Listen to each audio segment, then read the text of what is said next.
দিদি এসছে আর নিয়ে নিয়েছে একটা 22 ক্যারেট হলমার্কের চেন, আর দিদি এক্সচেঞ্জ করেছে এই চেনটা, এটাও আছে 22 ক্যারেট হলমার্ক HYD। এই চেন থেকে 1%ও বাদ যায়নি দিদির, সেটা দিদির সাথে কথা বলে নেবো। আর দিদি নিয়ে নিয়েছে কোন চেনটা সেটাও দেখাই। এই দেখুন এই চেনটা দিদি নিয়ে নিয়েছে, এটা ওয়েট আছে মোটামুটি 25 গ্রাম, 22 ক্যারেট হলমার্ক HYD এর মধ্যে। দিদিকে দেখাও কি নাম আর কোথা থেকে এসছে দিদি। আমার নাম মারিয়াম আজহার, আমি এসেছি ঠাকুরপুকুর থেকে। আচ্ছা, ঠাকুরপুকুর থেকে আসতে গেলে অনেক দোকান, তাও আসো কেন? এটা সোজা প্রশ্ন। তোমাদের ব্যবহারটা ভালো, জিনিস নিয়ে স্যাটিসফাই হই, অনেক কিছু কোয়ারি থাকলে জিজ্ঞেস করলে সেটা সলভ করে দাও, ভালো করে বুঝিয়ে দাও।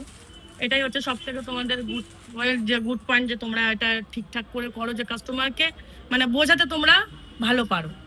আচ্ছা, সোনার গ্যারান্টি কি আছে? সোনার গ্যারান্টি আছে, HYD আছে। HYD দেখে নিয়েছো তো? একদম। আচ্ছা, আমাদের সব গয়নায় প্রায় HYD দেখো তো? হ্যাঁ হ্যাঁ। আচ্ছা, নেক্সট কবে আসবে? নেক্সট খুব শিগগিরই আসবে। খুব তাড়াতাড়ি আসবে তো? ঠিক আছে, নেক্সট দিদিও তাড়াতাড়ি আসবে, আপনারাও তাড়াতাড়ি আসুন।